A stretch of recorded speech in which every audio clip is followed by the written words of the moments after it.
Okay.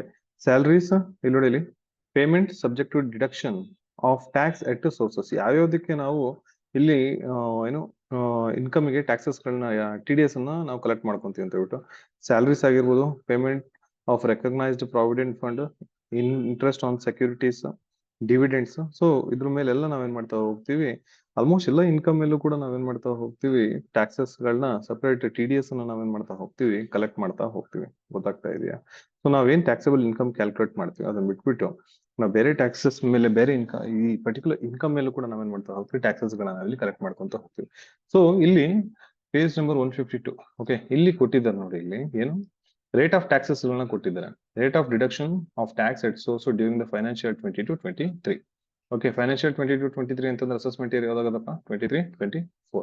Okay, so ಇಲ್ಲಿ in case of person, in the case of a person other than company, so individually ಗೆ interest other than interest on securities, interest payable on any debenture securities for payment for money issued by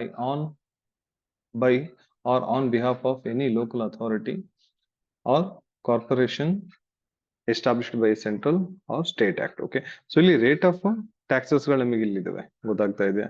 so ಇದೇ rate of taxes ಗಳನ್ನ ನಾವು ಅಲ್ಲಿ ತಗೊಬೇಕು. ನಮಗೆ ಇಷ್ಟ ಬಂದಿಟ್ಟ rate of taxes ಗಳನ್ನ ನಾವೆಲ್ಲೂ ಅದನ್ನ ತಗೊಳ್ಳೋ ಹಾಗಿಲ್ಲ. ಸೊ ನಾವು ಪ್ರಾಬ್ಲಮ್ ಮಾಡ್ತಾ ಮಾಡ್ತಾ 1 by 1 ನಾವು ಇದನ್ನ ನೋಡ್ತಾ ಹೋಗೋಣ ಅಂತೆ. ಗೊತ್ತಾಗ್ತಾ ಇದೆಯಾ? ಸೊ ಇಲ್ಲೊಂದು ಯಾವ್ದೋ ಒಂದು ಪ್ರಾಬ್ಲಮ್ ಇದೆ, ನೋಡ್ಕೊಳ್ಳಿ. ಇಲ್ಲಿ mister Chandru, an employee of MTB Limited, receives the following during the financial 22-23. Income from salary after standard deduction 12 lakh. His annual contribution to RPF 80,000. He paid life insurance premium on his own life 15,000. He has participated in unit linked insurance plan 1971 and pays 5,000 Compute his total income from salary liable to deduction of tax at source and the amount of tax to be deducted. So ಇಷ್ಟು income ಇದೆ, ಇಷ್ಟು income ಮೇಲೆ ಅವನಿಗೆ ನಮಗೆ ಏನ್ calculate ಮಾಡಕ್ ಹೇಳ್ತಾ ಇದಾರೆ, ಟ್ಯಾಕ್ಸ್ ಡಿಡಕ್ಟೆಡ್ ಎಟ್ ಸೋರ್ಸ್ ಎಷ್ಟು ಬರುತ್ತೆ ಅನ್ನೋದನ್ನ ನಮಗೆ ಕ್ಯಾಲ್ಕುಲೇಟ್ ಮಾಡಕ್ ಹೇಳಿದ್ದಾರೆ. ಸೊ ಇಲ್ಲಿ ಇನ್ಕಮ್ ಫ್ರಮ್ ಸ್ಯಾಲರಿ ಅವರೇ ಕೊಟ್ಬಿಟ್ಟಿದ್ದಾರೆ. ಹೌದನಪ್ಪ? ಎಷ್ಟು ಆಫ್ಟರ್ ಸ್ಟ್ಯಾಂಡರ್ಡ್ ಡಿಡಕ್ಷನ್ ಅವರೇ ಕೊಟ್ಬಿಟ್ಟಿದ್ದಾರೆ ಇಲ್ಲಿ. ಕರೆಕ್ಟಾ? So 12 lakh. ಓಕೆ, ನೆಕ್ಸ್ಟ್ ಇಲ್ಲಿ deduction under section 80C. First ಏನಿದೆ, ಓನ್ ಕಾಂಟ್ರಿಬ್ಯೂಷನ್ ಟು RPF ಕೊಟ್ಟಿದ್ದಾರೆ ಅವರೇ ಪ್ರಾಬ್ಲಮ್ ಅಲ್ಲಿ. ಹೌದಾ? 30,000 ಅಂತ ಹೇಳ್ಬಿಟ್ಟು. ಸೊ ನಮಗೆ ಇಲ್ಲಿ ಆನ್ಯುಯಲ್, ಸೊ ಇಲ್ಲಿ ನಾವು 80,000 ಅಲ್ಲ, ಇದು ಆಕ್ಚುಲಿ 30,000 ಆಗ್ಬೇಕಿದು. ಸರಿನಾ? 30,000 ಅಂಡ್ ಲೈಫ್ ಇನ್ಶೂರೆನ್ಸ್ ಪ್ರೀಮಿಯಮ್ ಎಷ್ಟು? 15,000 rupees ಇದೆ. ಹೌದಾ? ಕಾಂಟ್ರಿಬ್ಯೂಷನ್ ಟು ಇಲ್ಲೇ ಕೊಟ್ಟಿದ್ದಾರೆ, unit linked insurance plan 5,000 rupees. ಹೌದಾ? ಸೊ ಟೋಟಲ್ ಎಷ್ಟು? 15,000 rupees. 50,000 rupees ನಮ್ಮ ಡಿಡಕ್ಷನ್ ಅಂಡರ್ ಸೆಕ್ಷನ್ 80C ಒಳಗಡೆ ಬರುತ್ತೆ. ಹೌದಾ? ಸೊ ಟೋಟಲ್ ಇಷ್ಟನ್ನು ನಾವು ಡಿಡಕ್ಟ್ ಮಾಡ್ಕೊಂಡ್ರೆ ನಮ್ಮ ಇನ್ಕಮ್ ಫ್ರಮ್ ಸ್ಯಾಲರಿ ಎಷ್ಟು ಬಂತು? 11,50,000 rupees ನಮಗೆ ಬಂತು. ಓಕೆನಾ? ಅಂಡ್ ಇಲ್ಲಿ ನೋಡಿ, ಇಲ್ಲಿ ನಾವೀಗ ಏನ್ ಮಾಡ್ತೀವಿ, ಟ್ಯಾಕ್ಸ್ ಲಯಬಿಲಿಟಿನ ಕ್ಯಾಲ್ಕುಲೇಟ್ ಮಾಡ್ತೀವಿ. ಫಸ್ಟ್ 2,50,000 rupeesಗೆ ನಿಲ್. ಓಕೆನಾ? 2,50,000 rupees ಟು 5 lakh ಎಷ್ಟು ಬರುತ್ತೆ? Difference amount 2,50,000. 2,50,000 rupees ಮೇಲೆ 5% 12,500. Okay, 5 lakh to next 10 lakh ಎಷ್ಟು ಬರುತ್ತೆ ನಮಗೆ ಅಮೌಂಟ್? ಡಿಫರೆನ್ಸ್ 5 lakh rupees ಬರುತ್ತೆ. ಅದ್ರ ಮೇಲೆ ಎಷ್ಟು ಪರ್ಸೆಂಟ್? 20%. ಎಷ್ಟು ಬಂತು? 1 lakh rupees. ಬ್ಯಾಲೆನ್ಸ್ ಎಷ್ಟು ಉಳ್ಕೊಂತು? ಈಗ 11,50,000 rupees ಅಲ್ಲಿ ಫಸ್ಟ್ 2.5 lakh ಏನಿದೆ ನಿಲ್. ಕರೆಕ್ಟಾ? 2.5 lakh ಟು 5 lakh ಡಿಫ್ರೆನ್ಸ್ ಎಷ್ಟಾಯ್ತು? 5 lakh. ಹೌದಾ? ಅದ್ರ ಮೇಲೆ ಎಷ್ಟು 2.5 lakh ಟು 5 lakh ಎಷ್ಟು? ಸಾರಿ, 2.5 lakh. ಹೌದಾ? 2.5 lakh rupees ಮೇಲೆ ಎಷ್ಟು? 5%. Okay, next 5 lakh to 10 lakh difference amount ಎಷ್ಟು? 5 lakh. ಹೌದಾ? ಅದ್ರ ಮೇಲೆ ಎಷ್ಟು ಪರ್ಸೆಂಟ್? 20%. ಹೌದಾ? So more than 10 lakh. More than 10 lakh ಎಷ್ಟು? 30%. ಡಿಫರೆನ್ಸ್ ಅಮೌಂಟ್ ಎಷ್ಟು ಇಟ್ಕೊಂತು? 11,50,000 rupees 10 lakh ಕಳೆದ್ರೆ 1,50,000 1000 ಹೌದಾ, ಅದ್ರ ಮೇಲೆ ಎಷ್ಟು ಪರ್ಸೆಂಟ್? 30%. ಕರೆಕ್ಟಾ? So 45,000. So total tax liability ಎಷ್ಟಾಯ್ತು? Before health and education cess 1,57,500 rupees surcharge ಇದಕ್ಕೆ ಅಪ್ಲಿಕೇಬಲ್ ಆಗೋದಿಲ್ಲ. Okay, health and education cess 4% ಇದೆ. ಸೊ 1,57,500 ರೂಪೀಸ್ ಮೇಲೆ 4% 6,300 ರೂಪೀಸ್ ಆಯ್ತು. So total 1 lakh tax, net tax liability ಎಷ್ಟು ಬಂತು? 1,63,800 ರೂಪೀಸ್. ಸೊ ಇದು ನಾವೇನ್ ಮಾಡ್ತೀವಿ, ಎಷ್ಟು ಮಂತ್ಸ್ ಕ್ಯಾಲ್ಕುಲೇಟ್ ಮಾಡ್ತೀವಿ ಇದನ್ನ? Hence, monthly tax deducted at source 1,63,800 divided by 12 months. So every month TDS is cut ಆಗ್ತಾ ಹೋಗುತ್ತೆ ಇಲ್ಲಿ 13,650 rupees ನಮಗೆ ಇಲ್ಲಿ every month TDS income from salary ಇತ್ತು ಅಂತಂದಾಗ ಇಲ್ಲಿ ನಮಗೆ ಇಲ್ಲಿ ಡಿಡಕ್ಷನ್ ಆಗ್ತಾ ಹೋಗುತ್ತೆ. ಓಕೆ, ಸೊ ನಾವ್ ಇಲ್ಲಿ ಏನ್ ಮಾಡ್ಬೇಕು ಅಂತಂದ್ರೆ ನಮಗೆ ATC ಅಲ್ಲಿ ಯಾವ್ಯಾವ್ದು ಬರುತ್ತೆ ಅನ್ನೋದು ಒಂಚೂರು ನಮಗೆ, ನೀವು ಆಲ್ರೆಡಿ ಇದನ್ನ ಮಾಡಿರೋದ್ರಿಂದ ಇವಾಗ ಇದೇ ಸಮ್ಮಲ್ಲಿ ಇರೋದ್ರಿಂದ ನೀವು ಟೋಟಲ್ ಇನ್ಕಮ್ ಲಯಬಿಲಿಟಿ ಕ್ಯಾಲ್ಕುಲೇಟ್ ಮಾಡಬೇಕು. ATC ಅಲ್ಲಿ ಯಾವ್ಯಾವ್ದು ಅಪ್ಲಿಕೇಬಲ್ ಆಗುತ್ತೆ ಅನ್ನೋದನ್ನ ಒಂದ್ ಸ್ವಲ್ಪ ನೀವು ನೆನಪಲ್ಲಿ ಇಟ್ಕೊಬೇಕು. ಅದಾದ್ಮೇಲೆ ನಾವು ಟ್ಯಾಕ್ಸ್ ಲಯಬಿಲಿಟಿ ಹೇಗೆ ಕ್ಯಾಲ್ಕುಲೇಟ್ ಮಾಡ್ತೀವಿ ಅನ್ನೋದನ್ನ ನಿಮ್ಗೆ ನೆನಪಿರ್ಬೇಕು. ಅಂಡ್ ಏನು ಟ್ಯಾಕ್ಸ್ ಆಕ್ಚುಯಲ್ ಟ್ಯಾಕ್ಸ್ ಲಯಬಿಲಿಟಿ ಬರುತ್ತೆ ಅದಕ್ಕೆ ನಾವೇನ್ ಮಾಡ್ತೀವಿ, 12 months ಗೆ ಡಿವೈಡ್ ಮಾಡ್ಬಿಟ್ಟು ನಾವು ಅದನ್ನ TDS ಅನ್ನ ಕಟ್ ಮಾಡ್ತಾ ಹೋಗ್ತೀವಿ. ಓಕೆನಾ? ಈಗ ಇನ್ನೊಂದು ಪ್ರಾಬ್ಲಮ್ ಇದೆ, ನೆಕ್ಸ್ಟ್ ಪ್ರಾಬ್ಲಮ್ ಇದೆ, ಇಲ್ಲಿ ನೋಡಿ.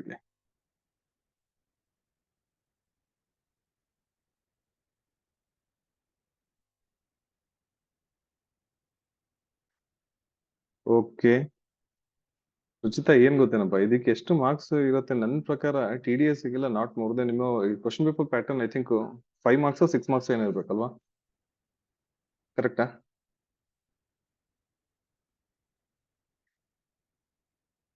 ಹೌದಾ? 5 or 6 marks ಏನೋ ಇರ್ಬೇಕು pattern. Okay, so 5 marks and 6 marks ಏನಾದ್ರು ಇತ್ತು ಅಂತಂದ್ರೆ ಇದೇನಾಗತ್ತೆ, ಈ TDS ಆಗಿರ್ಬೋದು ಅಥವಾ ಅಡ್ವಾನ್ಸ್ ಟ್ಯಾಕ್ಸ್ ಏನಿದೆ ಅದನ್ನ 5 marks 6 marks ಗೆ ಕೇಳ್ಬೋದು ಅಷ್ಟೇ. ಓಕೆನಾ? 12 marks ಗೆ ಅಂತ ಕೇಳಲ್ಲ, ಡೋಂಟ್ ವರಿ. ಕೇಳಿದ್ರೆ ಓಕೆ. ನೆಕ್ಸ್ಟ್ ಇನ್ನೊಂದು ಪ್ರಾಬ್ಲಮ್ ಇದೆ ಇಲ್ಲಿ. Mister Ramesh income under the head income from salary is computed at 10,80,000 rupees. The contribution to RPF 40,000, PPF 25,000. He has paid life insurance premium of rupees 20,000. Okay, na? On a policy of rupees 1,50,000. Policy amount ಎಷ್ಟಿದೆ? 1,50,000 rupees ಇದೆ. ಅದಕ್ಕೆ premium ಎಷ್ಟು pay ಮಾಡ್ತಾ ಇದ್ದಾನೆ? 20,000 rupees premium pay ಮಾಡ್ತಾನೆ. Okay, taken after 1st April 2012. Okay, compute the amount of tax to be deducted at source during the financial 22-23.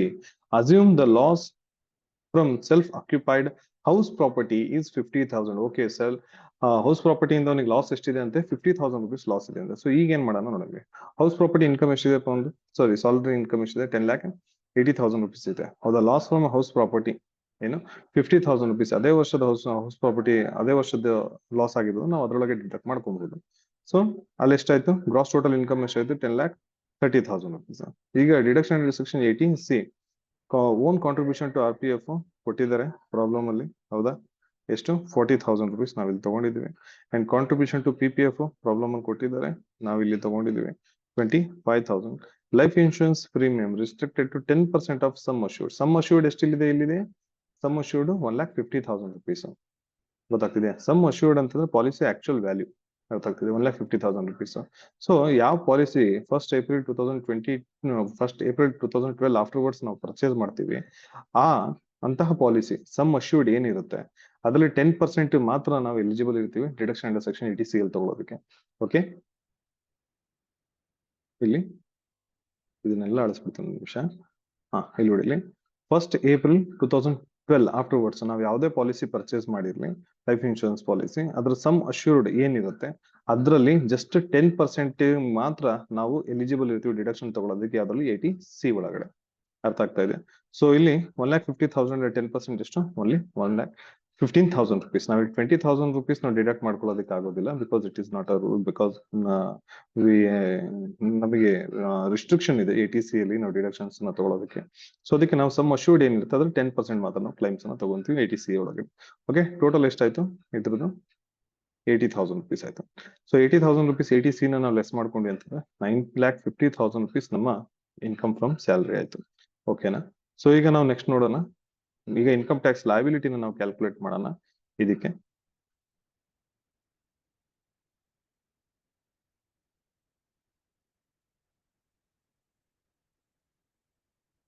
Okay, so ಇಲ್ಲಿ again ನಾವು tax liability calculate ಮಾಡ್ತೀವಿ. First 2.5 lakh 2.5 lakh to 5 lakh, 2 lakh 5 lakh 2,50,000 rupees ಗೆ 5%, 12,500 rupees. Next 9,50,000 rupees ಇರೋದ್ರಿಂದ 4 lakh 5 lakh above below 10 lakh difference amount ಎಷ್ಟು ಬರುತ್ತೆ? 4,50,000 rupees ಬರುತ್ತೆ. So 4,50,000 rupees ಮೇಲೆ 20% 90,000.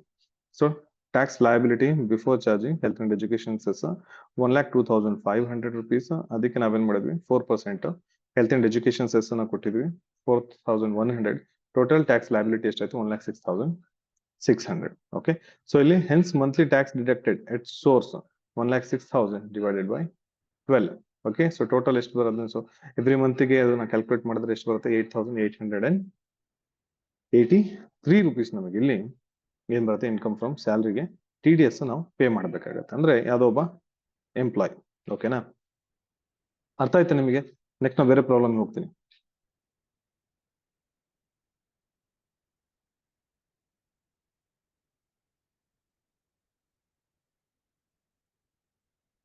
Okay, done, good. ಈಗ ನೆಕ್ಸ್ಟ್ ಪ್ರಾಬ್ಲಮ್ ಹೋಗ್ತೀನಿ. Yes, ascertain the amount of tax deducted at source from the following incomes during the financial 22-23. ಇಲ್ಲಿ ಏನ್ ಮಾಡಿದ್ದಾರೆ? ಬೇರೆ ಬೇರೆ ಇನ್ಕಮ್ಸ್ ಗಳನ್ನ ಕೊಡ್ತಾ ಹೋಗಿದ್ದಾರೆ. ಓಕೆನಾ, ಸೊ ಇನ್ನು ಬೇರೆ ಬೇರೆ ಇನ್ಕಮ್ಸ್ ನಾವು ಇಲ್ಲಿವರೆಗೆ ನೋಡಿದ್ರೆ ಎರಡು ಪ್ರಾಬ್ಲಮ್ ಎಕ್ಸಾಂಪಲ್ ನಾವೇನ್ ನೋಡಿದ್ವಿ? ಸ್ಯಾಲರಿ ಇನ್ಕಮ್ ಏನ್ ನೋಡಿದ್ವಿ. ಇಲ್ಲಿ ಬೇರೆ ಬೇರೆ ಅದರ್ ಸೋರ್ಸ್ ಇನ್ಕಮ್ ಎಲ್ಲ ಕೊಟ್ಟಿದ್ದಾರೆ. ಈಗ ಯಾವ್ಯಾವ್ದು ಕೊಟ್ಟಿದ್ದಾರೆ ನೋಡಿ. Lottery winnings of ₹1 lakh gross payable to mister Madhu, resident in India. ಓಕೆನಾ, and next winning from horse race 50,000 payable to Mr. Prakash, non-resident in India. Okay, and next interest on securities listed payable to Mohan, resident in India. Dividend payable to domestic company to Mr. Ramesh, a resident in India. Interest on debentures unlisted, listed and unlisted. Unlisted of National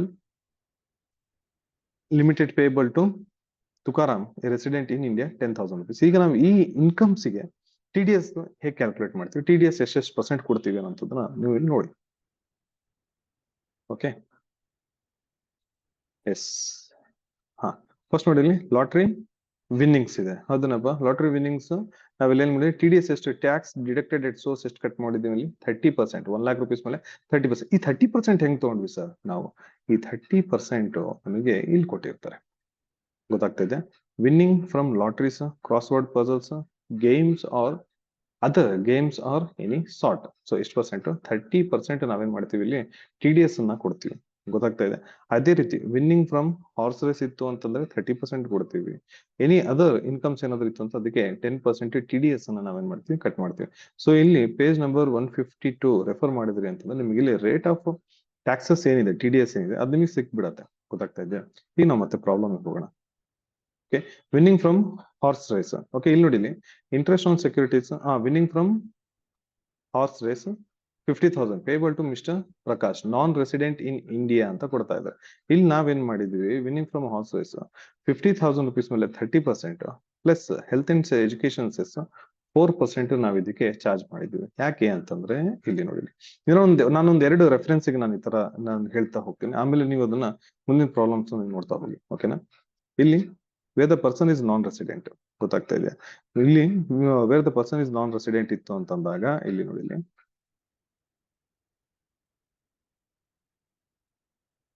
ಯಾವ್ದಿದೆ income? ಯಾವ್ದಿದೆ ಇಲ್ಲಿ? Winning from horse race. Okay,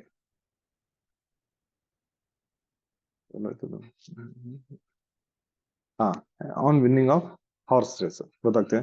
so ಇದಕ್ಕೆ ನಾವೇನ್ ಮಾಡ್ತೀವಿ? ಇಲ್ಲಿ ಎಷ್ಟಿದೆ? 30% ಇದೆ. ಇಲ್ಲಿ ನೋಡಿ ಲಾಸ್ಟ್ ಇಲ್ಲಿ ನೋಡಿ, health and education cess on the amount of income and the surcharge and surcharge if any 4% shall be deducted ಅಂತ ಕೊಟ್ಟಿದ್ದಾರೆ. ಸೊ ಈ ನಾನ್ ರೆಸಿಡೆಂಟ್ ಇನ್ಕಮ್, ನಾನ್ ರೆಸಿಡೆಂಟ್ ಪರ್ಸನ್ ಗೆ ನಾವೇನಾದ್ರೂ ಇನ್ಕಮ್ ಕೊಟ್ಟಿದ್ರೆ ಅಥವಾ ಅವ್ನ ಯಾವ್ದಾದ್ರು ಇನ್ಕಮ್ ರಿಸೀವ್ ಮಾಡ್ಕೊಂಡಿದ್ರೆ ಅವನಿಗೆ TDS ಡಿಡಕ್ಟ್ ಆಗ್ಬೇಕು ಅನ್ನೋ ಹಾಗೆ ಏನಾದ್ರು ಇತ್ತು ಅಂತಂದ್ರೆ, TDS ಗೆ ಎಲಿಜಿಬಲ್ ಇತ್ತು ಅಂತಂದ್ರೆ ಆ ಇನ್ಕಮ್, ಅದಕ್ಕೆ ನಾವು ಆ ಇನ್ಕಮ್ ಜೊತೆಗೆ ನಾವೇನ್ ಮಾಡ್ತೀವಿ? 4% ಹೆಲ್ತ್ ಅಂಡ್ ಎಜುಕೇಶನ್ ಸೆಸ್ ನಾವೇನ್ ಮಾಡ್ಬೇಕಾಗತ್ತೆ? ಕೊಡ್ಬೇಕಾಗತ್ತೆ. ಓಕೆ, ಸೊ ಅದಕ್ಕೆ ನಾವೇನ್ ಮಾಡಿದ್ವಿ? 50,000 rupees ಮೇಲೆ 30% TDS ಪ್ಲಸ್ ಯಾರು? ಮಿಸ್ಟರ್ ಪ್ರಕಾಶ್, ಗೊತ್ತಾಗ್ತಿದೆ? ನಾನ್ ರೆಸಿಡೆಂಟ್ ಆಗಿರೋದ್ರಿಂದ ಅವನಿಗೆ ಅವನಿಗೆ ಬಂದಿರುವಂತ ಇನ್ಕಮ್ ಮೇಲೆ ಇಮಿಡಿಯೇಟ್ ಆಗಿ ಅವನಿಗೆ 34% ಹೆಲ್ತ್ ಅಂಡ್ ಎಜುಕೇಶನ್ ಸೆಸ್ ಅನ್ನ ನಾವೇನ್ ಮಾಡ್ತೀವಿ ಚಾರ್ಜ್ ಮಾಡ್ತೀವಿ. ಸೊ ಟೋಟಲ್ ಎಷ್ಟಾಯ್ತು 15,600. ನೆಕ್ಸ್ಟ್ ಇಂಟ್ರೆಸ್ಟ್ ಆನ್ ಸೆಕ್ಯೂರಿಟೀಸ್ ಲೀಸ್ಟೆಡ್ ಆಗಿರ್ಬೋದು, ಇಂಟ್ರೆಸ್ಟ್ ಆನ್ ಡಿಬೆಂಚರ್ಸ್ ಆಗಿರ್ಬೋದು, ಅನ್ಲಿಸ್ಟೆಡ್ ಆಗಿರ್ಬೋದು, ಎಲ್ಲದಕ್ಕೂ ನಾವೇನ್ ಮಾಡ್ತೀವಿ 10% TDS ಅನ್ನ ಕಟ್ ಮಾಡ್ತೀವಿ. ನಮಗೆ ಎಲ್ಲಿ ಸಿಗುತ್ತೆ ಆ TDS ಟೇಬಲ್ ಏನಿದೆ, ರೇಟ್ ಆಫ್ TDS ಟೇಬಲ್ ಏನಿದೆ ಅದನ್ನ ರೆಫರ್ ಮಾಡೋದು ನಮಗೆ ಸಿಕ್ಬಿಡುತ್ತೆ. ಓಕೆನಾ. So interest on securities 20,000 rupees ಇದೆ. ಎಲ್ಲಿದೆ ಪ್ರಾಬ್ಲಮ್? ಇಲ್ಲಿದೆ. ಅದು ಅದ್ರ ಮೇಲೆ ನಾವೇನ್ ಮಾಡಿದ್ವಿ 10% ಡಿಡಕ್ಷನ್, 10% TDS ಅನ್ನ ನಾವೇನ್ ಮಾಡಿದ್ವಿ ಚಾರ್ಜ್ ಮಾಡಿದ್ವಿ. Okay 2,000. Dividend payable by domestic company 10%. ಎಷ್ಟಿದೆ ಇಲ್ಲಿ? 40,000 rupees ಇದೆ. ಹೌದಾ. So 10% 4,000. Next interest on debentures ಇದೆ, unlisted, listed or unlisted whatever. So 10% TDS ಅನ್ನ ನಾವು ಚಾರ್ಜ್ ಮಾಡ್ತೀವಿ. ಓಕೆ 10,000 rupees ಇದೆ. 10% 1,000. ಓಕೆ ಇದೇ ಟೋಟಲ್ ಮಾಡುವಂತ ನೆಸೆಸರಿ ಏನಿರೋದಿಲ್ಲ. ಓಕೆ ಜಸ್ಟ್ ನಾವೇನ್ ಮಾಡ್ಬೇಕು ಇಲ್ಲಿ TDS ನ ಕ್ಯಾಲ್ಕುಲೇಟ್ ಮಾಡಿ ನಾವು ತೋರಿಸ್ಬೇಕಾಗತ್ತೆ. ಓಕೆ ಅರ್ಥ ಆಯ್ತಾ?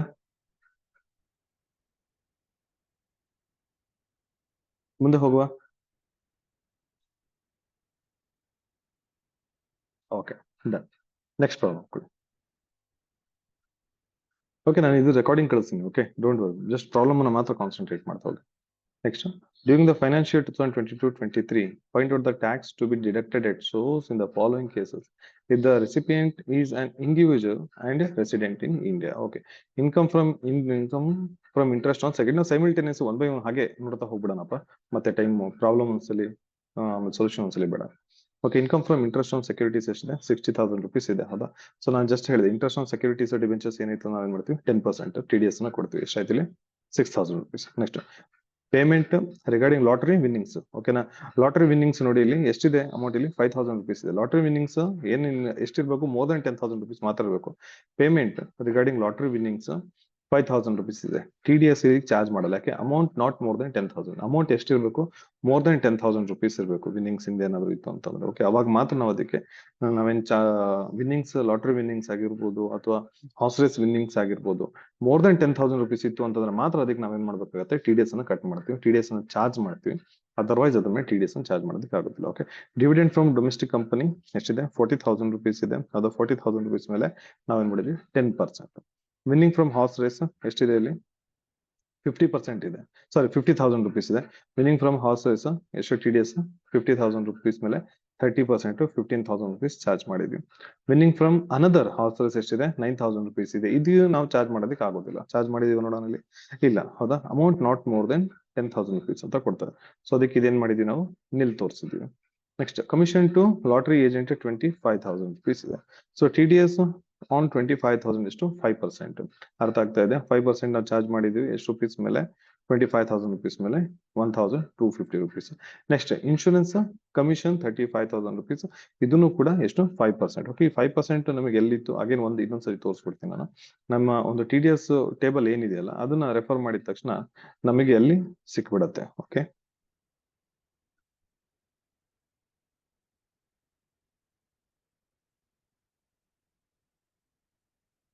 ಓಕೆ ಕಮಿಷನ್ ನೋಡಿ ಇಲ್ಲಿ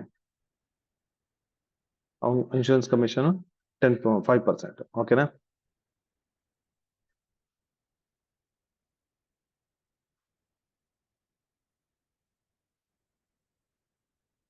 ಓಕೆ ಸೊ ಎನಿ ಕಮಿಷನ್ಸ್ ನಾವೇನ್ ಮಾಡ್ತೀವಿ ಅದಕ್ಕೆ 5% TDS ಕಟ್ ಮಾಡ್ತೀವಿ, ಐ ಮೀನ್ ಚಾರ್ಜ್ ಮಾಡ್ತೀವಿ. ಡನ್. ಅರ್ಥ ಆಯ್ತಾ?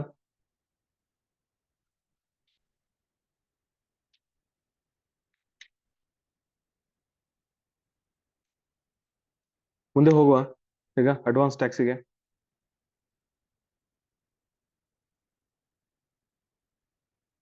Health and education cess Hemalatha, health and education cess ಏನಿದೆಯಲ್ಲಪ್ಪ ಅದು TDS ಚಾರ್ಜ್ ಮಾಡ್ಬಿಡಿ. ಗೊತ್ತಾಗ್ತಿದೆ. ಜಸ್ಟ್ TDS ಅಮೌಂಟ್ ಅನ್ನ ಕ್ಯಾಲ್ಕುಲೇಟ್ ಮಾಡಕ್ ಕೊಟ್ಟಾಗ ಅವಾಗ ನೀವು ಅದಕ್ಕೆ ಹೆಲ್ತ್ ಅಂಡ್ ಎಜುಕೇಶನ್ ಸೆಸ್ ಈ ಒಂದು ಪ್ರಾಬ್ಲಮ್ ಮೇಲೆ ನೀವು ಚಾರ್ಜ್ ಮಾಡಕ್ ಹೋಗ್ಬೇಡಿ. ಗೊತ್ತಾಗ್ತಿದೆ? ಇಲ್ಲಿ ಜಸ್ಟ್ ನಮಗೆ ಏನ್ ಹೇಳಿದ್ರು TDS ಅಮೌಂಟ್ ನ ಮಾತ್ರ, ನೀವು ಬೇರೆ ಬೇರೆ ಸೋರ್ಸ್ ಇನ್ಕಮ್ ಇದೆ ಸೊ ಅದಕ್ಕೆ ನೀವೇನ್ ಮಾಡಿ ಜಸ್ಟ್ TDS ಅನ್ನ ಕ್ಯಾಲ್ಕುಲೇಟ್ ಮಾಡಿ ಇಡಿ. ಓಕೆನಾ. ಸೊ ಬಟ್ ನಾವು ಪ್ರೀವಿಯಸ್ ಪ್ರಾಬ್ಲಮ್ ಹೋದ್ವಿ ಅಂತಂದ್ರೆ ಇಲ್ಲಿ ಒಂದು ಸೆಟ್ ಆಫ್ ಇನ್ಕಮ್ ಅನ್ನ ಕೊಟ್ಟಿದ್ದಾರೆ. ಗೊತ್ತಾಗ್ತಿದ್ಯಾ? ಸೊ ಇಲ್ಲಿ ಇನ್ಕಮ್ ಫ್ರಮ್ ಸ್ಯಾಲರಿ ಎಷ್ಟಿತ್ತು, ಆಮೇಲೆ ಹೌಸ್ ಪ್ರಾಪರ್ಟಿ ಲಾಸ್ ಎಷ್ಟಿತ್ತು, ಅಂಡ್ ಆ ಒಂದು ಇನ್ಕಮ್ ಗೆ ರಿಲೇಟೆಡ್ ಆಗಿರುವಂತಹ ಕಾಂಟ್ರಿಬ್ಯೂಷನ್ ಟು RPF ಆಗಿರಬಹುದು ಅಥವಾ PPF ಆಗಿರಬಹುದು ಅಥವಾ ಲೈಫ್ ಇನ್ಶೂರೆನ್ಸ್ ಪ್ರೀಮಿಯಂ ಆಗಿರ್ಬೋದು, ಅದ್ರ ಡೀಟೇಲ್ಸ್ ಎಲ್ಲ ಕೊಟ್ಟಿದ್ದಾರೆ, ಗೊತ್ತಾಗ್ತದೆ. ಅದಕ್ಕೆ ನಾವು ಫಸ್ಟ್ ಏನ್ ಮಾಡ್ತೀವಿ, ಇನ್ಕಮ್ ಫ್ರಮ್ ಸ್ಯಾಲರಿ ಕ್ಯಾಲ್ಕುಲೇಟ್ ಮಾಡ್ಬಿಟ್ಟು ಆಮೇಲೆ ಟ್ಯಾಕ್ಸ್ ಲಯಬಿಲಿಟಿ ಕ್ಯಾಲ್ಕುಲೇಟ್ ಮಾಡ್ಕೊಂಡ್ಬಿಟ್ಟು ಇನ್ಕಮ್ ಫ್ರಮ್ ಸ್ಯಾಲರಿ ಹೋಲ್ಡರ್ ಯಾರಿರ್ತಾರೆ ಅವ್ರಿಗೆ ಮಾತ್ರ ನಾವೇನ್ ಮಾಡ್ತೀವಿ, ಎವ್ರಿ ಮಂತ್ಗೆ TDS ಎಷ್ಟು ಬರುತ್ತೆ ಅಂತ ನಾವು ಕ್ಯಾಲ್ಕುಲೇಟ್ ಮಾಡ್ತಾ ಹೋಗ್ತೀವಿ, ಗೊತ್ತಾಗ್ತದೆ. ಸೊ ಎಲ್ಲಾ ಪ್ರಾಬ್ಲಮ್ ಅಲ್ಲೂ ನೀವು ಎಲ್ಲದಕ್ಕೂ ಕೂಡ ನೀವು ಈ ತರ ಕೊಟ್ಟಿರುವಂತಹ ಪ್ರಾಬ್ಲಮ್ಸ್ ಗಳಿಗೆ ನಾವು health health and education cess charge ಮಾಡಲ್ಲ. ಬಟ್ ಇಲ್ಲಿ ನಾವು ಚಾರ್ಜ್ ಮಾಡಿದೀವಿ. ವಿನ್ನಿಂಗ್ ಫ್ರಮ್ ಹಾರ್ಸ್ ರೇಸ್ ಏನಿದೆ, ಇದು ಯಾರಿಗೆ ಕೊಟ್ಟಿರೋದು, ಇದು ನಾನ್ ರೆಸಿಡೆಂಟ್ ಗೆ ಕೊಟ್ಟಿರೋದು. ಅದಕ್ಕೋಸ್ಕರ ನಾವೇನ್ ಮಾಡ್ತೀವಿ, ನಾನ್ ರೆಸಿಡೆಂಟ್ ಗೆ ಇನ್ಕಮ್ ಅನ್ನ ಕೊಡ್ತಿದ್ದೀರಾ ಅಂತಂದ್ರೆ ಇನ್ಕಮ್ ಜೊತೆಗೆ health and education cess charge ಮಾಡಿ ಕೊಡಬೇಕು, ಗೊತ್ತಾಗ್ತಾ ಇದೆಯಾ? ಅದರ್ವೈಸ್ ಚಾರ್ಜ್ ಮಾಡಕ್ ಹೋಗ್ಬಿಡಿ. Okay done. ಓಕೆ, ಇಲ್ಲಿ ನೋಡಿ, ವೆರಿ ಸಿಂಪಲ್ ಆಗಿ ಕ್ವಿಕ್ ಆಗಿ ಹೇಳ್ಬಿಡ್ತೀನಿ. ಅಡ್ವಾನ್ಸ್ ಟ್ಯಾಕ್ಸ್, ನಾವಿಲ್ಲಿ ಅಡ್ವಾನ್ಸ್ ಟ್ಯಾಕ್ಸ್ ಏನಿದೆ ನಮ್ದು ಎವ್ರಿ ನಾವು ಟ್ಯಾಕ್ಸ್ ಪೇ ಮಾಡ್ತೀವಿ, ಹೌದೇನಪ್ಪ? ನಮ್ದೇನ್ ಇನ್ಕಮ್ ಬಂದಿರುತ್ತೆ ಆ ಇನ್ಕಮ್ಗೆ ನಾವು ಆಕ್ಚುಲಿ ಟ್ಯಾಕ್ಸ್ ಪೇಮೆಂಟ್ ಅನ್ನ ಮಾಡಬೇಕು, ಹೌದಾ? ನಮಗೆ ಇನ್ಕಮ್ ಟ್ಯಾಕ್ಸ್ ಒಂದು ಆಪ್ಷನ್ ಇದೆ. ಏನು ಅಂತ, ನಮಗೆ ಬಂದಿರುವಂತಹ ಇನ್ಕಮ್ಗೆ ನಾವು ಒಂದು ಇನ್ಕಮ್ ಅನ್ನ based on previous year income ಆಗಿರ್ಬೋದು, ಅಥವಾ ಈ ವರ್ಷ ನಾವು ಎಷ್ಟು ಇನ್ಕಮ್ ಅನ್ನ ಅರ್ನ್ ಮಾಡ್ತೀವಿ ಅನ್ನೋಂತ ಒಂದು ಅಂದಾಜ್ ಮೇಲೆ ನಾವೇನ್ ಮಾಡ್ತೀವಿ, ಅಡ್ವಾನ್ಸ್ ಟ್ಯಾಕ್ಸ್ ಅನ್ನ ಪೇಮೆಂಟ್ ಅನ್ನ ಮಾಡಬಹುದು, ಗೊತ್ತಾಗ್ತದೆ. ಆ ಅಡ್ವಾನ್ಸ್ ಟ್ಯಾಕ್ಸ್ ಅನ್ನ ಪೇಮೆಂಟ್ ಮಾಡ್ಲಿಕ್ಕೆ ನಮಗೆ 4 ಡ್ಯೂ ಡೇಟ್ಸ್ ಗಳಿದಾವೆ, ಗೊತ್ತಾಗ್ತಾ ಇದೆ. ಆ 4 ಡ್ಯೂ ಡೇಟ್ಸ್ ಗಳು ಯಾವ್ಯಾವುದು ಅಂತಂದ್ರೆ, so on or before 15th June, on or before 15th September, on or before December 15th, on or before 15th March. Every year ನಾವೇನ್ ಮಾಡ್ಬೇಕು, ನಾವು ಅಡ್ವಾನ್ಸ್ ಟ್ಯಾಕ್ಸ್ ಅನ್ನ ಪೇಮೆಂಟ್ ಅನ್ನ ಮಾಡಬಹುದು. ಓಕೆ, ಫಸ್ಟ್ ಇನ್ಸ್ಟಾಲ್ಮೆಂಟ್ ಅಲ್ಲಿ ನಾವು 15% ಪೇ ಮಾಡ್ತೀವಿ, ಸೆಕೆಂಡ್ ಇನ್ಸ್ಟಾಲ್ಮೆಂಟ್ ಅಲ್ಲಿ 30%, ಅಂಡ್ ಥರ್ಡ್ ಇನ್ಸ್ಟಾಲ್ಮೆಂಟ್ ಅಲ್ಲಿ 30% ಪೇ ಮಾಡ್ತೀವಿ, ಅಂಡ್ ಫೋರ್ತ್ ಇನ್ಸ್ಟಾಲ್ಮೆಂಟ್ ಅಲ್ಲಿ ನಾವೇನ್ ಮಾಡ್ತೀವಿ, ಇಲ್ಲಿ 25%, 15, 20, 20, ಸಾರಿ 15, 30, 30, 25%. ಓಕೆ, ನಾವು ಇಷ್ಟು ಈ ಪರ್ಸೆಂಟೇಜ್ ಅಲ್ಲಿ 4 ಇನ್ಸ್ಟಾಲ್ಮೆಂಟ್ ಅಲ್ಲಿ ನಾವೇನ್ ಮಾಡ್ಬೋದು, ಅಡ್ವಾನ್ಸ್ ಟ್ಯಾಕ್ಸ್ ಅನ್ನ ಪೇಮೆಂಟ್ ಅನ್ನ ಮಾಡಬಹುದು. ಓಕೆನಾ? ಸೊ ಇಲ್ಲಿ ಏನ್ ಹೇಳಿದ್ದಾರೆ, ಇಲ್ಲಿ rate of interest and period, okay, amount on which interest is payable ಅಂತ ಕೇಳಿದ್ದಾರೆ. ಇದಕ್ಕೆ ನಾನು ಆಮೇಲೆ ಹೋಗ್ತೀನಿ, ಓಕೆನಾ? ಅಲ್ಲಿಗೆ ನಾನು ಮತ್ತೆ ಬರ್ತೀನಿ. ಸೊ ಈಗ ನಾವು ಜಸ್ಟ್ ಸಿಂಪಲ್ ಆಗಿರುವಂತ ಒಂದು ಪ್ರಾಬ್ಲಮ್ ಗೆ ನಾವು ಅಡ್ವಾನ್ಸ್ ಟ್ಯಾಕ್ಸ್ ಅನ್ನ ಹೇಗೆ ಪೇಮೆಂಟ್ ಮಾಡಿದೀವಿ ಅಂತ ನಾವಿಲ್ಲಿ ನೋಡೋಣ, ಓಕೆನಾ? ಶ್ರೀ ದಾಸ್ ಹ್ಯಾಸ್ ಎಸ್ಟಿಮೇಟೆಡ್, ಓಕೆನಾ? ಇಲ್ಲಿ ನೋಡಿ, ಎಸ್ಟಿಮೇಟ್ ಮಾಡ್ತಾ ಇರೋದು ನಾವಿಲ್ಲಿ ಎಕ್ಸಾಕ್ಟ್ಲಿ ಹೇಳ್ತಾ ಇಲ್ಲ, estimated the following incomes for the financial 22-23. Mister Das ಅನ್ನೋರು 22-23ಗೆ ಒಂದು ಎಸ್ಟಿಮೇಷನ್ ಅನ್ನ ಮಾಡಿದ್ದಾರೆ, ನನಗೆ ಈ ವರ್ಷ ಇಷ್ಟು ಇನ್ಕಮ್ ಬರ್ಬೋದು ಅಂತ ಹೇಳ್ಬಿಟ್ಟು. ಹೌಸ್ ಪ್ರಾಪರ್ಟಿ ಇಂದ 1,40,000, business or profession in the 14,50,000, dividend from Indian company 20,000 rupees. Determine amount of installment payable as advance tax during the year ಅಂತ ಕೇಳಿದ್ದಾರೆ, ಓಕೆನಾ? ಆ ವರ್ಷದಲ್ಲಿ ನಾನು ಅಷ್ಟೆಷ್ಟು ಯಾವ್ಯಾವ ಇನ್ಸ್ಟಾಲ್ಮೆಂಟ್ ಗೆ ಎಷ್ಟೆಷ್ಟು ಅಡ್ವಾನ್ಸ್ ಟ್ಯಾಕ್ಸ್ ನ ಪೇಮೆಂಟ್ ಅನ್ನ ಮಾಡಬೇಕು ನನಗೆ ಹೇಳಿ ಅಂತ ಹೇಳ್ತಾ ಇದೆ. ಈಗ ನಾವು ಫಸ್ಟ್ ಒಂದು ಏನ್ ಮಾಡ್ಬೇಕು, ಟೋಟಲ್ ಇನ್ಕಮ್ ನ ಕ್ಯಾಲ್ಕುಲೇಟ್ ಮಾಡ್ಕೊಳ್ಳೋಣ. ಹೌಸ್ ಪ್ರಾಪರ್ಟಿ ಇನ್ಕಮ್ 1,40,000 ಕೊಟ್ಟಿದ್ದಾರೆ, ತಗೊಂಡಿದ್ವಿ. ಇನ್ಕಮ್ ಫ್ರಮ್ ಬಿಸ್ನೆಸ್ ಕೊಟ್ಟಿದ್ದಾರೆ 14,50,000 ಆಸ್ ಇಟ್ ಈಸ್ ತಗೊಳ್ಳೋಣ. Dividend from Indian company 20,000 rupees ಕೊಟ್ಟಿದ್ದಾರೆ, ಅದನ್ನ ಆಸ್ ಇಟ್ ಈಸ್ ಹಾಗೆ ತಗೊಳ್ಳೋಣ, ಓಕೆನಾ? ಇಲ್ಲಿ ಎಷ್ಟಾಯ್ತು, 16,10,000 rupees ನಮಗೆ ಇಲ್ಲಿ ಗ್ರಾಸ್ ಟೋಟಲ್ ಇನ್ಕಮ್. ಮತ್ತು 80 ಯಾವ್ದು ಡಿಡಕ್ಷನ್ ಪ್ರಾಬ್ಲಮ್ ಕೊಟ್ಟಿಲ್ಲ, ಸೊ ಬಿಟ್ಬಿಡಿ. ಸೊ ಟೋಟಲ್ ಇನ್ಕಮ್ ಎಷ್ಟಾಯ್ತು, 16,10,000 rupees ಆಯ್ತು. ಸೊ ಫಸ್ಟ್ ಈಗ ನಾವು ಟ್ಯಾಕ್ಸ್ ಲಯಬಿಲಿಟಿ ಕ್ಯಾಲ್ಕುಲೇಟ್ ಮಾಡ್ಬೇಕು. ಈಗ first 2.5 lakh nil, 2.5 lakh to 5 lakh, 2.5 lakh rupees ಗೆ 5%, ರಿಮೈನಿಂಗ್ 5 lakh rupees ಗೆ 20%, and more than 10 lakh rupees ಅಂದ್ರೆ 6,10,000. ಸೊ 6,10,000 rupees ಏನ್ ಬರುತ್ತೆ ಅದ್ರ ಮೇಲೆ 30%. ಸೊ ಟೋಟಲ್ ಟ್ಯಾಕ್ಸ್ ಲಯಬಿಲಿಟಿ ಎಷ್ಟು ಬಂತು, 2,95,500 before charging health and education cess. Health and education cess ಎಷ್ಟು ಚಾರ್ಜ್ ಮಾಡ್ತೀರಾ, 4%. ಓಕೆ, ಸೊ ಇಲ್ಲಿ total tax liability, net tax liability ಎಷ್ಟು ಬಂತು, 3,07,320 rupees. ಇಲ್ಲಿ ನಮಗೆ ಈಗ ಏನ್ ಬಂತು, ಟ್ಯಾಕ್ಸ್ ಲಯಬಿಲಿಟಿ. ಈಗ ನಾವೇನ್ ಮಾಡ್ತೀವಿ, ಈ 3,07,320 rupees ಏನಿದೆ ಇದನ್ನು ನಾವು 4 ಇನ್ಸ್ಟಾಲ್ಮೆಂಟ್ ಅಲ್ಲಿ ನಾವು ಪೇಮೆಂಟ್ ಅನ್ನ ಮಾಡಬಹುದು. ಹೇಗೆ ಮಾಡ್ತೀವಿ ನಾವು ನೋಡಿ, 15/6/2022 ಗೆ ನಾವೇನ್ ಮಾಡ್ತೀವಿ, 15%. ನಮ್ ಟ್ಯಾಕ್ಸ್ ಲಯಬಿಲಿಟಿ ಎಷ್ಟು, 3,07,320. ಓಕೆ, 15/6/2022 ಗೆ ನಾವೇನ್ ಮಾಡ್ತೀವಿ, 15% ಕೊಡ್ತೀವಿ. ಅದ್ರಲ್ಲಿ 3,07,320 ಅಲ್ಲಿ 15% ನಾವು ಪೇಮೆಂಟ್ ಅನ್ನ ಮಾಡ್ತೀವಿ, ಓಕೆನಾ? ಆಮೇಲೆ ನಾವೇನ್ ಮಾಡ್ತೀವಿ, 15/9/2022 ಗೆ ಈ 3,07,320 ಅಲ್ಲಿ 30% ಟ್ಯಾಕ್ಸ್ ಅನ್ನ ಪೇಮೆಂಟ್ ಅನ್ನ ಮಾಡ್ತೀವಿ. ಅಂಡ್ 15 December 2022 ಗೆ 30%, ಮತ್ತೆ 30% ನಾವು ಏನ್ ಮಾಡ್ತೀವಿ, ಟ್ಯಾಕ್ಸ್ ನ ಪೇಮೆಂಟ್ ಅನ್ನ ಮಾಡ್ತೀವಿ. ಅಂಡ್ 15/3/2023 ಗೆ 15th March 2023 ಗೆ ನಾವೇನ್ ಮಾಡ್ತೀವಿ, ಸಾರಿ ಇಲ್ಲೆಲ್ಲ 2022, ಓಕೆನಾ? 2023 ಅಂತ ಹೇಳಿದೆ, 2022 15th March 2023 ಗೆ ಫೈನಲ್ ಇನ್ಸ್ಟಾಲ್ಮೆಂಟ್ ಅನ್ನ ಪೇಮೆಂಟ್ ಅನ್ನ ಮಾಡ್ತೀವಿ. 3,07,320 rupees ಮೇಲೆ 25% ನಮ್ಮ ಫೈನಲ್ ಇನ್ಸ್ಟಾಲ್ಮೆಂಟ್ ಎಷ್ಟು 76,830 rupees. ಈಗ ಇದಿಷ್ಟನ್ನು ಟೋಟಲ್ ಮಾಡಿದ್ರೆ ನಮಗೆ 3,07,320 rupees ನಮಗೆ ಈಗ ನಾವು ಅಡ್ವಾನ್ಸ್ ಟ್ಯಾಕ್ಸ್ ಅನ್ನ ಪೇಮೆಂಟ್ ಅನ್ನ ಮಾಡಿರ್ಬೇಕು. That's it. ಈ ಡ್ಯೂ ಡೇಟ್ಸ್ ಏನಿದೆ ಇದು ನಾವು ಡಿಸೈಡ್ ಮಾಡಿರೋದಲ್ಲ, ಇದು ಇನ್ಕಮ್ ಟ್ಯಾಕ್ಸ್ ಡಿಸೈಡ್ ಮಾಡಿರೋದು. ಓಕೆ, ನಾವು ಡೇಟ್ಸ್ ಗಳನ್ನ ಚೇಂಜ್ ಮಾಡೋದಕ್ಕಾಗೋದಿಲ್ಲ. ನೀವು ಈ ಡೇಟ್ಸ್ ನ ಏನ್ ಮಾಡ್ಬೇಕು, ನೆನ್ಪಿಟ್ಕೊಬೇಕು ಅಷ್ಟೇ. ಓಕೆ, ಅರ್ಥ ಆಯ್ತಾ? ನೆಕ್ಸ್ಟ್ ಪ್ರಾಬ್ಲಮ್ ನೋಡೋಣ.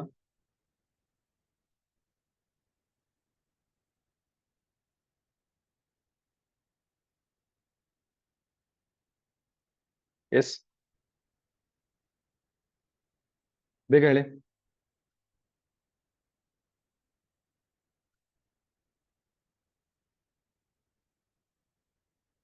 ಬೇಗ ಯಾರಾದ್ರೂ ಬ್ರೋ.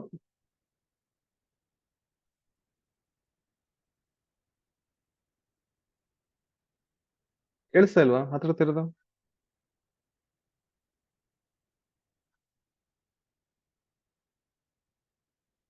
ಹಾ,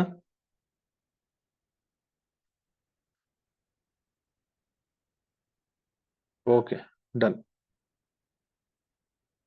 ಎಸ್, ಇಲ್ಲಿ ನೋಡಿ, ಇಲ್ಲಿ the partnership firm estimated its total income 2 lakh for the financial year 22-23. Determine the amount payable as advance tax on prescribed rates.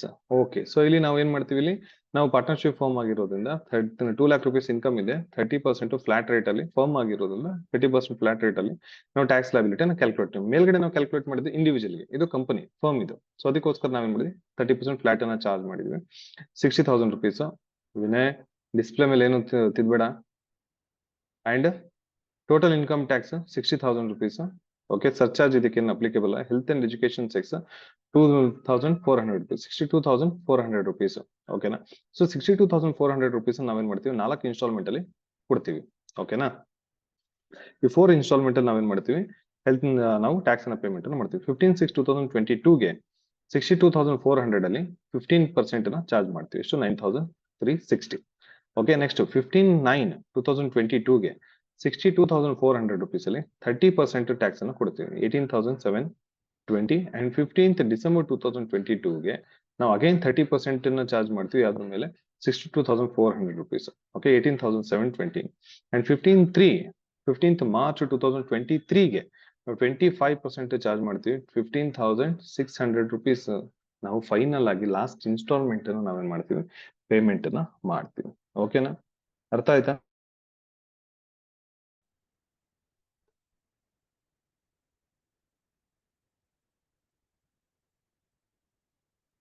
Okay, ಅರ್ಥ ಆಯ್ತಾ ಎಲ್ಲರಿಗೂ?